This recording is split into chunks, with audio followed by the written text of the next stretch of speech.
Hey, brothers and sisters in Christ, here we go again. It's the walk and a walk with Jamie.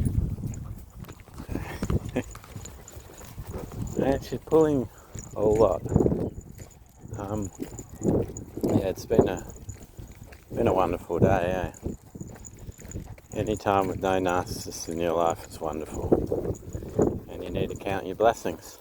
And the more you heal from narcissism, and the more you start to grow in yourself and basically become the person you were before you met them, because there was nothing wrong with you to begin with.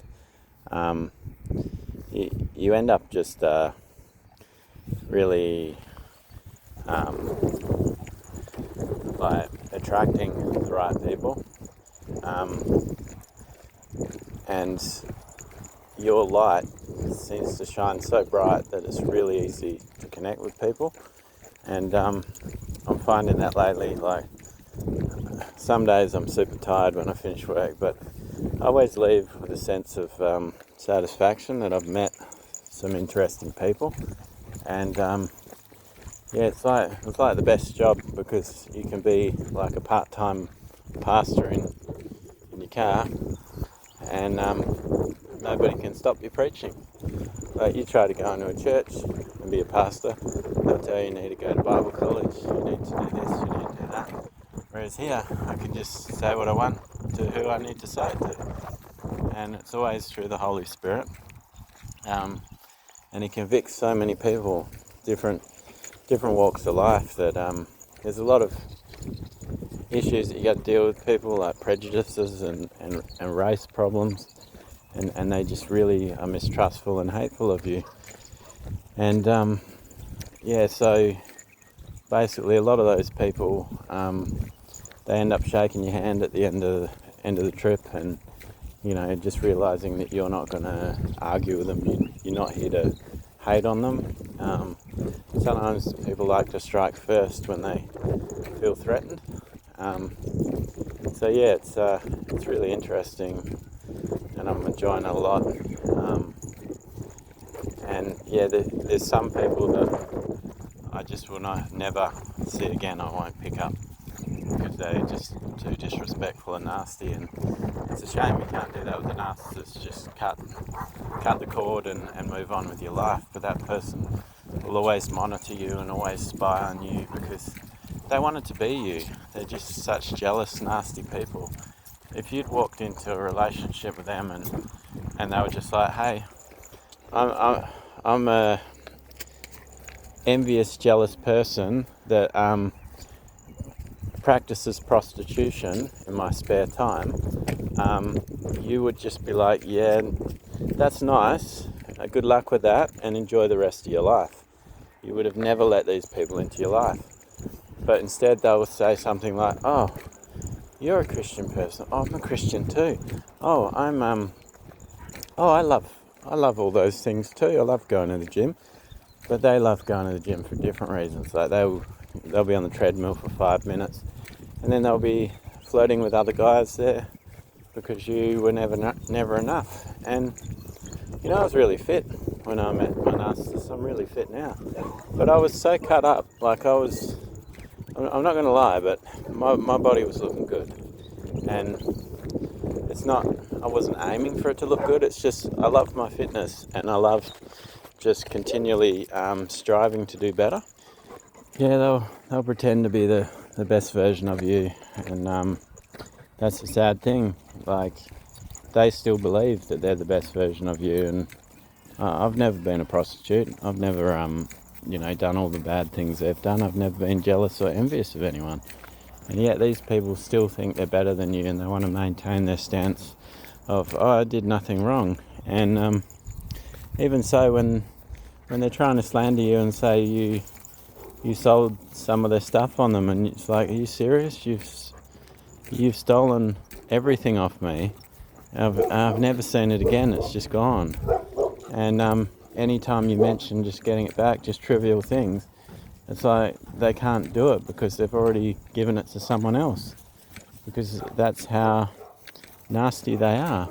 And they don't they don't realise there's consequences for your actions. If you steal off someone, you're going to have to give it back, or you're going to have to pay the consequences. But instead, they just think, oh, I got away with it. So that's the end of the story. But that's not how things work. There's paper trails. There's people watching you all the time. There's, witnesses you don't even know about. People that were just kind of seeing something they thought that doesn't look quite right. And they didn't really know why. And then later on, they're like, oh, now I remember that used to belong to that fella over there. And she's parading it with a new fella. Like suddenly that new fella's wearing his necklace. Like, things like that. The narcissist never prepares for it. And as an empath, I don't have to do anything about it, because just the laws of the universe that God created are just going to wreck the narcissist as it is. For instance, like if you steal off someone, all those supposed friends she has, they're probably going to look down on that, because they'll be like, okay, we went along with trashing this guy, we went along with laughing about him, we're in for that, but the stealing, no, we're not really down for that, because not everyone wants to steal off people. A lot of people, like, their form of stealing, like especially with these arranged marriage people, is their form of stealing is just torturing a guy while he gives them all his money, and they get it that way. But to actually physically steal is like a form of desperation. It springs desperation. It just says, I don't trust that I can survive on my own, so I've had to steal off someone. It's what junkies and meth heads do, and that's what the narcissist has done. So there's a lot of people out there actually watching the narcissist, keeping silent, that don't actually like them. Maybe they're afraid of them, but they don't want to speak up. But then they see things that they just can't reconcile. So eventually the narcissist just gets their karma from different people, because they think they can control the world. But they might get away with controlling a bunch of people, but they can't keep it up. They run out of energy. There's too much running around to maintain all the lies, and they just start imploding. And this is the sad thing. They just think they'll get away with these things forever, and they just come back to you like they've done no wickedness. Like, oh, I'm still that good person that I sold you. It's like, you were never that person. Like, pull the other, pull another one. It's like, you were never that person. And and that's the sad thing. They believe their lies so much that they actually choke on them. And I can see it already. Like, the narcissist has no friends left. He's hanging out with younger and younger people, and people that really nobody else hangs out with, like, because she's been blacklisted from a few communities already, because they're like, oh, this person's just crazy. They're angry, spiteful, hateful person, and most people don't want to be around that. And there's, even if you're a Buddhist person and you come from an Asian country and you see that like there's this Asian that is very hateful and spiteful, it goes against the laws of Buddha. I don't know much about Buddha, but it's all about karma, and it's all about treating people with respect, and the narcissist is none of these things. So those people alone end up hating them, and there's a lot of people that love Buddha in this town, as well as the Catholics. I'm not a big fan of them, but the fact is they also follow a similar rule that, be good to each other. Treat people with respect, love thy neighbour, just like what's in the Bible, even if they don't follow the Bible as much as I do. How you going?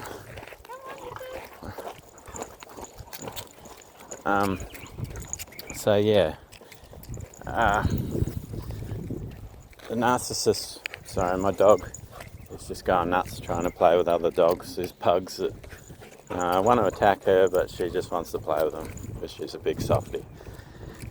But yeah, so the narcissist just literally thinks that they can just deceive everyone. But the thing is, people's core beliefs go against everything the narcissist actually is.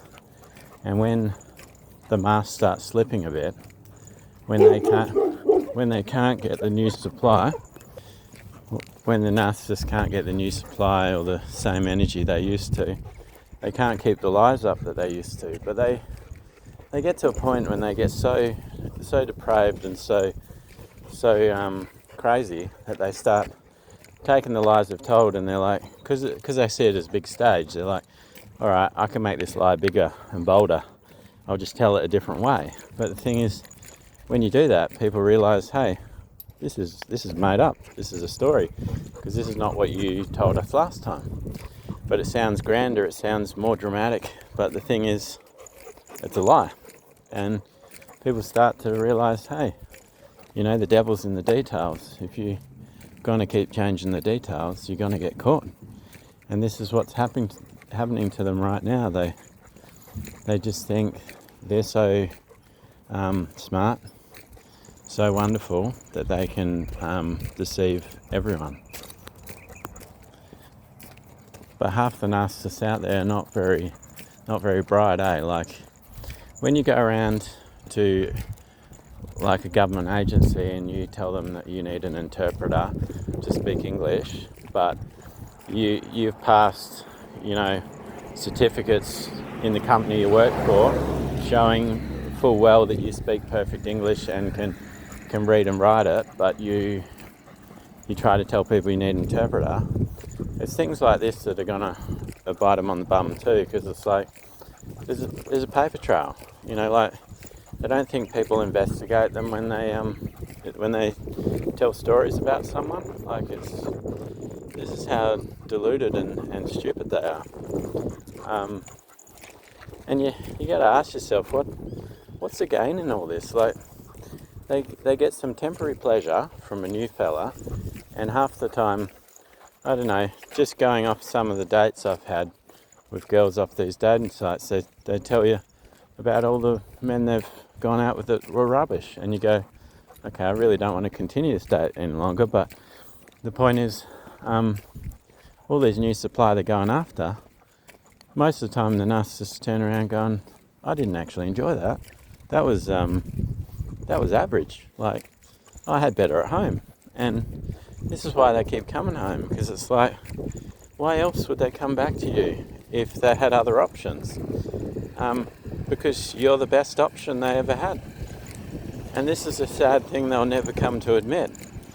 And I'm just over it. We're done. Like, there's just too many bodies to actually comb through. Like, this person's just slept around like a prostitute, and they might have got some financial gain from these men. But who wants a 40-year-old prostitute? Like, if you really wanted a prostitute, you'd get a 20-year-old, wouldn't you? Like, you know what I'm trying to say? Like, who wants a broke, busted, disgusted woman? And this is someone that wants to come across like a saint, wants to come across like a good Christian woman. And they've always had like this level of grandiosity where they just think, well, I'm a good Christian person, or her friends are the same, where they say they're a good Christian people, but they leave their partners saying they're emotionally abusive and unstable, and then they just think, oh, I've got my PR, I can do what I want now. That's what they say in the next breath, and it's like, so you pretty much just told us what the real reason is. You only married this person for money. And it's really sad when you see someone that's 30 years younger than someone leave a partner and try and say they're emotionally abusive and unstable, and you're thinking, well, that guy's old enough that he's basically really unfit, unhealthy, and I'm pretty sure you could take him. Like, who are you trying to fool? Like, this person is like basically someone that needs to go in a home that you married, for some reason. That wasn't, yeah, it wasn't about money, sure. It was just you found him good looking with his oxygen mask on. But these crazy birds, they get to the point where the only friends they have left are people that are too young to know better or other narcissists. And those other narcissists are talking about them behind their back. And I've seen this. I've watched the videos where they're talking about them behind their back.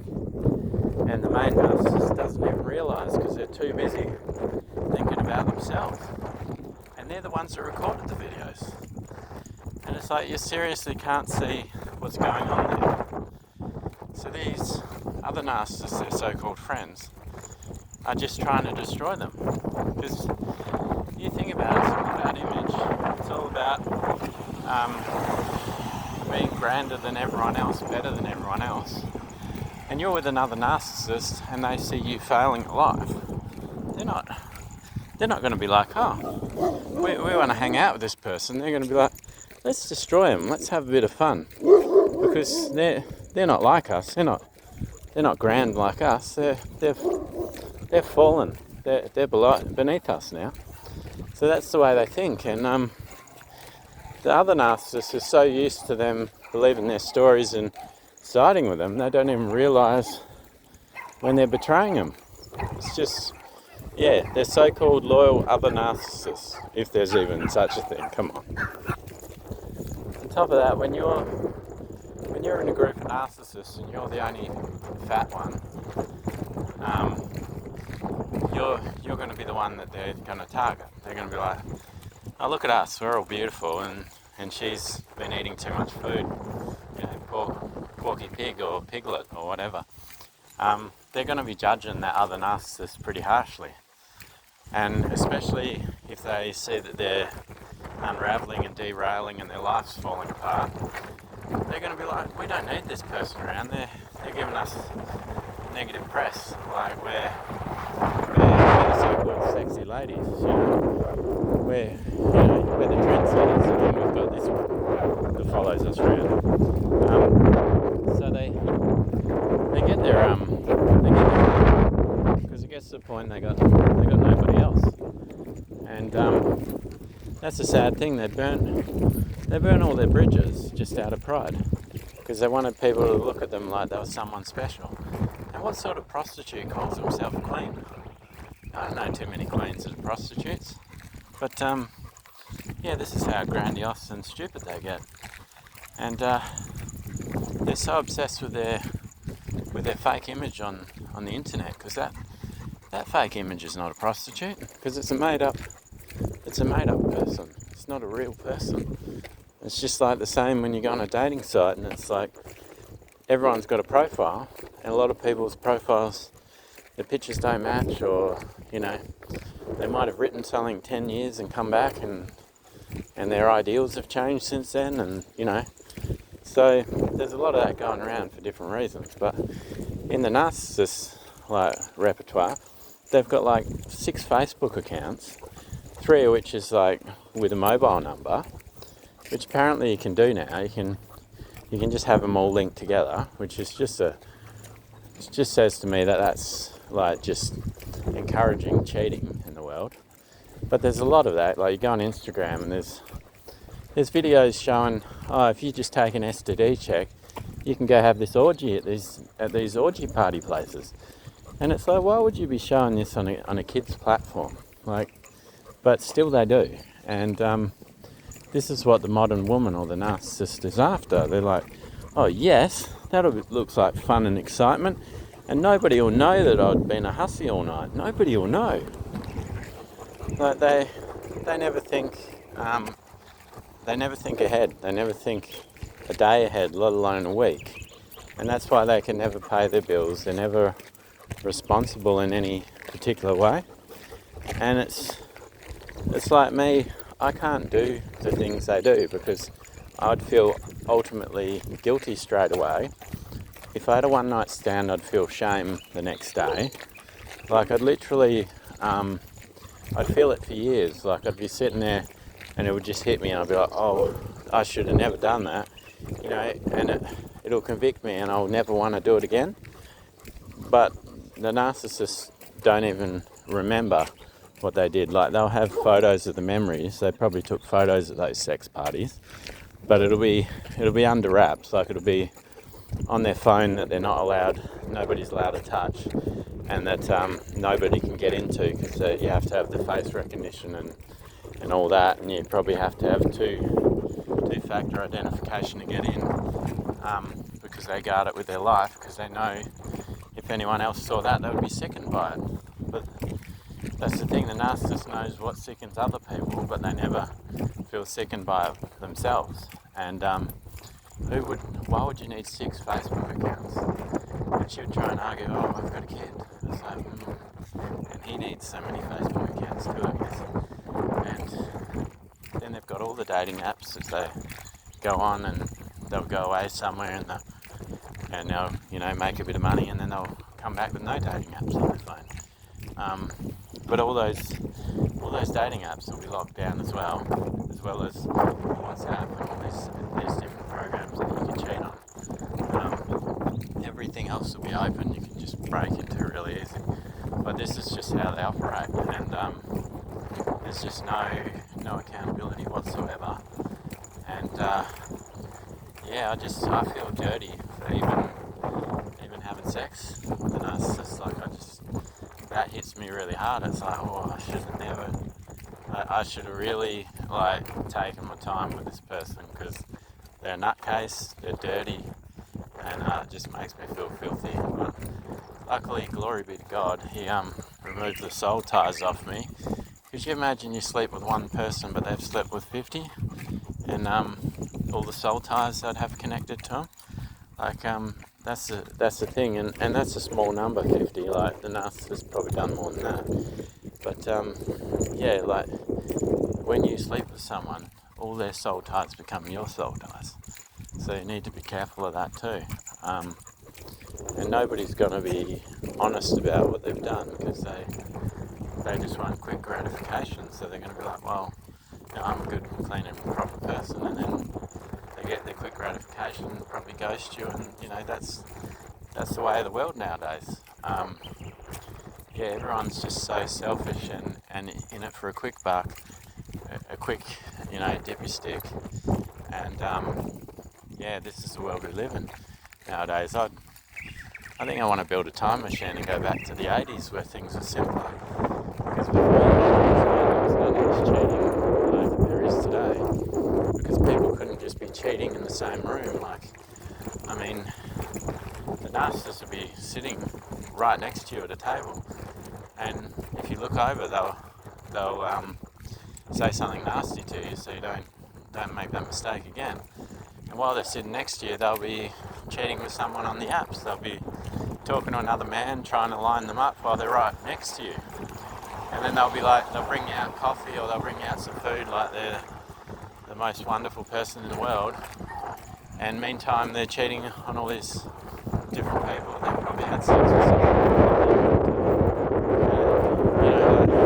And they carry all these perfume bottles around. They just wear their private clothes. They don't even bother about a shower. And then when you get home and you think, oh, I've done the right things for the narcissist, I've jumped through hoops for them, I want some sex. Oh no, I'm tired. Shower, so I've already got some. And even if they probably could go again, but they don't want you to know that they're already fully yogurt. So just think about that next time before you take the plunge. Be careful out there. God bless all of you. Jesus loves you. I love you. And have a blessed day in Jesus' name.